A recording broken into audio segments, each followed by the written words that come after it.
નમસ્કાર વિદ્યાર્થી મિત્રો આજે આપણે આ વિડીયોની અંદર ધોરણ 9 વિષય ગણિતની સ્વઅધ્યયન પોથીનો ભાગ નંબર 4 નો ચેપ્ટર નંબર 7 ત્રિકોણની વાત કરવાના છીએ। તો અહીંયા મિત્રો સ્વઅધ્યયન પોથી ભાગ નંબર 4 વિષય ગણિતનું ચેપ્ટર નંબર ત્રિકોણનું સંપૂર્ણ સોલ્યુશન છે। આવા જ સોલ્યુશન મેળવવા માટે ખાસ આપણી ચેનલને સબસ્ક્રાઇબ કરો અને આ વિડીયો તમારા મિત્રો સાથે શેર કરો। તો શરૂ કરીએ ધોરણ 9 વિષય ગણિત ની સ્વઅધ્યયન પોથી ભાગ 3 ચેપ્ટર નંબર 7 ત્રિકોણ। તો અધ્યયનના મુદ્દા આપ્યા છે, ત્રિકોણની વ્યાખ્યા આપી છે, ત્રિકોણની એકરૂપતા, બરાબર, એના માટેની શરતો આ બધું આપ્યું છે, ગુણધર્મો। ત્યાર પછી આવે છે વિભાગ એ। પ્રશ્ન 1, નીચે આપેલા બહુવિકલ્પ જવાબવાળા પ્રશ્ન માટે સાચો વિકલ્પ પસંદ કરી ક્રમમાં લખો। તો અહીંયા ત્રિકોણ એબીસી માં AB બરાબર BC, ખૂણો A 70 હોય તો ખૂણો B કેટલો થાય? તો કે D 40। બીજું, ત્રિકોણ એબીસી માટે ખૂણો C એ બે બાજુઓ BC અને AC નો અંતર્ગત ખૂણો છે, તો જવાબ આવશે ખૂણો C, ઓપ્શન C। ત્યાર પછી આ બે ત્રિકોણની એકરૂપતા માટેની કઈ શરત અશક્ય છે? ખૂ બા। અને ચોથું,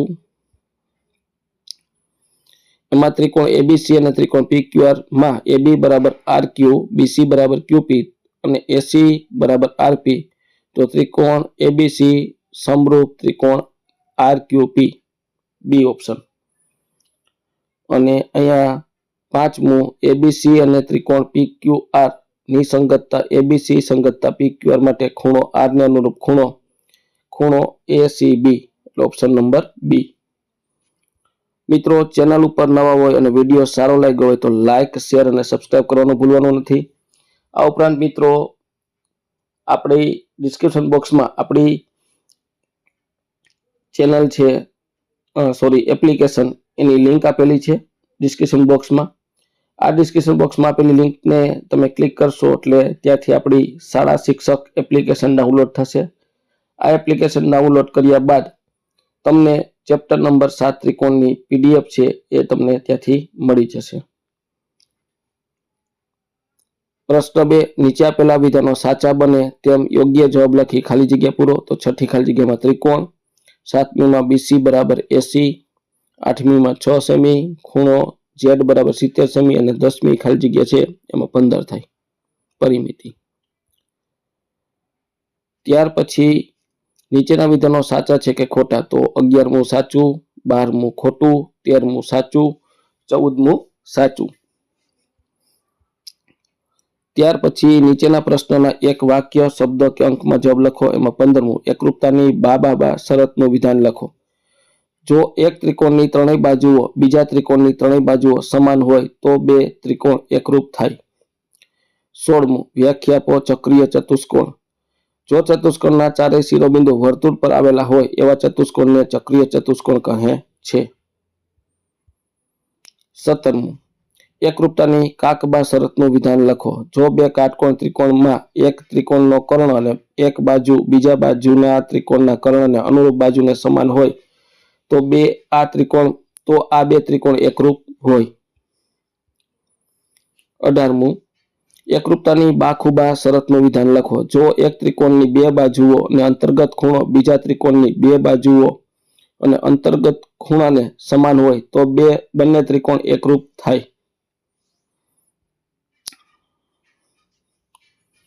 19મું, જો બે આકૃતિઓ એકરૂપ ક્યારે કહેવાય?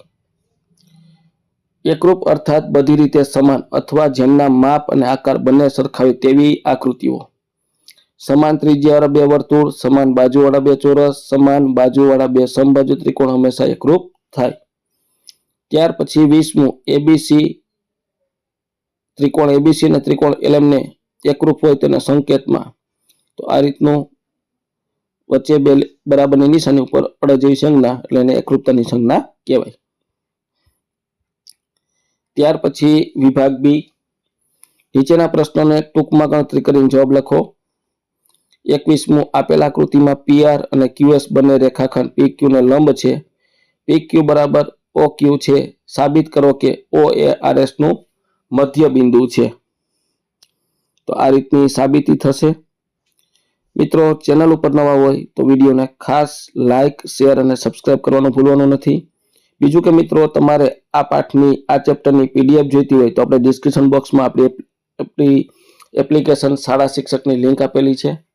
ત્યાંથી તમે આ એપ્લિકેશન ડાઉનલોડ કરી આ પાઠની પીડીએફ મેળવી શકો છો.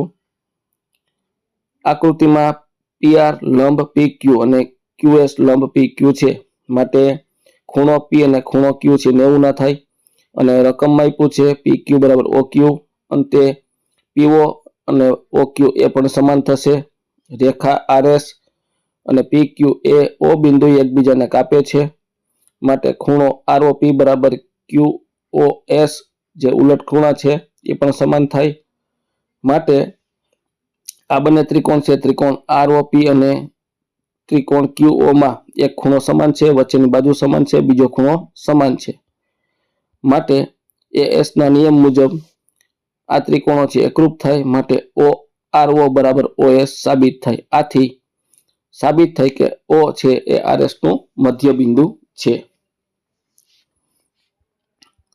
ત્યાર પછી 22મું, ABC માં ખૂણો A જેમ ખૂણો B જેમ ખૂણો C બરાબર 2 જેમ 3 જેમ 5 હોય તો ત્રિકોણ ABC ના બધા ખૂણા શોધો.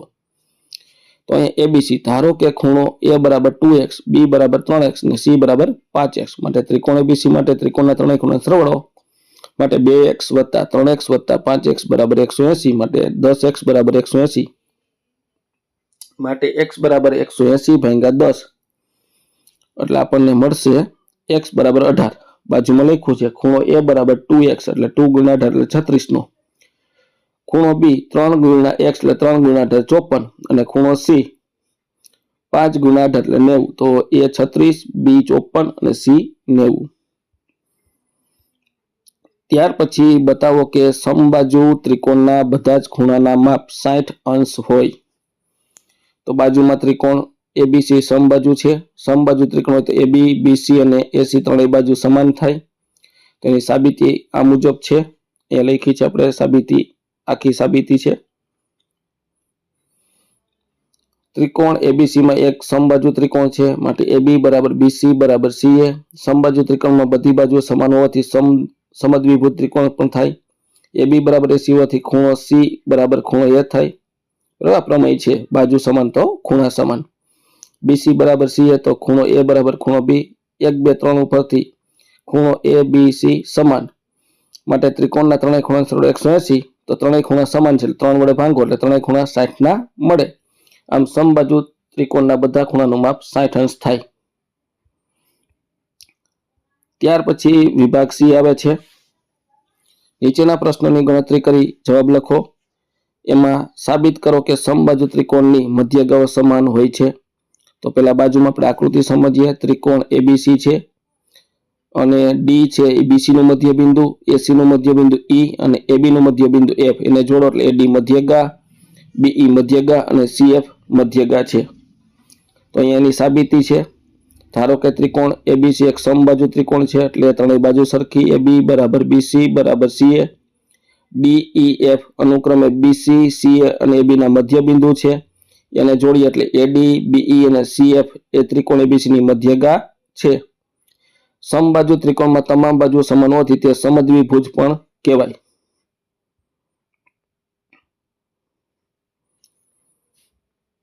સમદ્વિભુજ ત્રિકોણમાં મધ્યગા, લંબકોણ અને દ્વિભાજક એક સરખા હોય છે, માટે ત્રિકોણ ABC માં AD બરાબર BE બરાબર CF. આમ સમબાજુ ત્રિકોણની ત્રણેય મધ્યગા સમાન છે.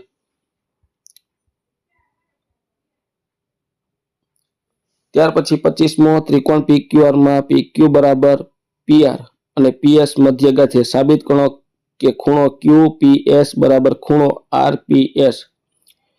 તો PQR અને PS છે આપણે અહીંયા મધ્યગા દોરી છે.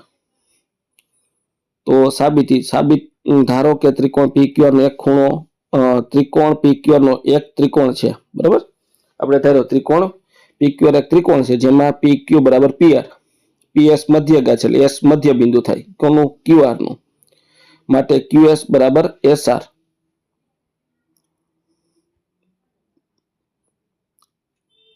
ત્યાર પછી QS બરાબર SR, પછી ત્રિકોણ PQS અને ત્રિકોણ PRS વિચારો. એમાં PQ બરાબર PR, QS બરાબર SR, PS બરાબર PS. આમ ત્રિકોણ PQS એકરૂપ ત્રિકોણ PRS ત્રિકોણના અનુરૂપ ખૂણા સમાન હોય છે, માટે ખૂણો QPS બરાબર ખૂણો RPS. ત્યાર પછી વિભાગ ડી, નીચેના પ્રશ્નોની ગણતરી કરો. એમાં 26મું, ત્રિકોણના સમાન ખૂણાની સામેની બાજુઓ સમાન હોય છે સાબિત કરો. તો અહીંયા ABC અને AD છે, આપણે લંબ દોર્યો છે BC ઉપર. મિત્રો ચેનલ ઉપર નવા હોય તો વિડીયોને લાઈક, શેર અને સબસ્ક્રાઇબ કરવાનું ભૂલવા નથી. વિડીયો સારો લાગ્યો તો સબસ્ક્રાઇબ પણ કરો. બીજું કે મિત્રો, અહીંયા આપણી YouTube ચેનલ ઉપર ધોરણ 9ના સ્વાધ્યાયન પોથીના ભાગ 3ના દરેક ચેપ્ટરના સોલ્યુશન મૂકેલા છે, જે તમને મારી YouTube ચેનલના પ્લેલિસ્ટમાંથી મળી જશે. આ ઉપરાંત મિત્રો, તમારે આ પાઠની PDF જોઈતી હોય તો અહીંયા ડિસ્ક્રિપ્શન બોક્સમાં આપણી શાળા શિક્ષકની એપ્લિકેશનની લિંક આપી છે, ત્યાંથી એપ્લિકેશન ડાઉનલોડ કરી આ પાઠની PDF પણ મેળવી શકો છો. તો અહીંયા આપણે આ 26મો દાખલો છે, એની સાબિતી આ રીતની હતી, આપણે જોઈ. ત્યાર પછી આ સાબિતીનો બીજો ભાગ છે એટલો. ત્રિકોણ ABD અને ત્રિકોણ ACD નો વિચાર કરીએ. બરાબર, આટલું છે. ત્યાર પછી પણ આગળ છે, તમે જોઈ લો આ રીતનું, અંતે AB બરાબર AC.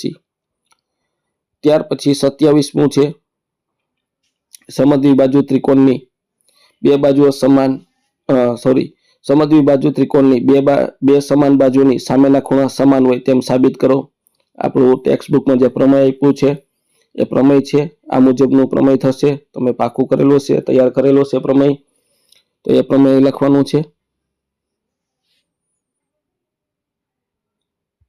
બરાબર, તો મિત્રો આ તો આપણું ધોરણ 9 વિષય ગણિતની સ્વાધ્યાયન પોથી ભાગ 3નું ચેપ્ટર નંબર 7નું સંપૂર્ણ સોલ્યુશન જોયું. મિત્રો, આવા જ સોલ્યુશન મેળવવા માટે આપણી ચેનલને સબસ્ક્રાઇબ કરો અને આ વિડીયો તમારા મિત્રો સાથે શેર કરો. બીજું કે મિત્રો, આપણી YouTube ચેનલ પર ધોરણ 9ના સ્વાધ્યાયન પોથીના ભાગ 4ના દરેક પ્રકરણના સોલ્યુશન મૂકેલા છે, જે તમને મારી YouTube ચેનલના પ્લેલિસ્ટમાંથી મળી જશે. આ ઉપરાંત મિત્રો, આ ચેપ્ટરની તમારે PDF ફાઇલ જોઈતી હોય તો ડિસ્ક્રિપ્શન બોક્સમાં આપણી શાળા શિક્ષક એપ્લિકેશનની લિંક આપી છે, ત્યાંથી શાળા શિક્ષક એપ્લિકેશન ડાઉનલોડ કરી આ પાઠની PDF પણ તમે જોઈ શકો છો.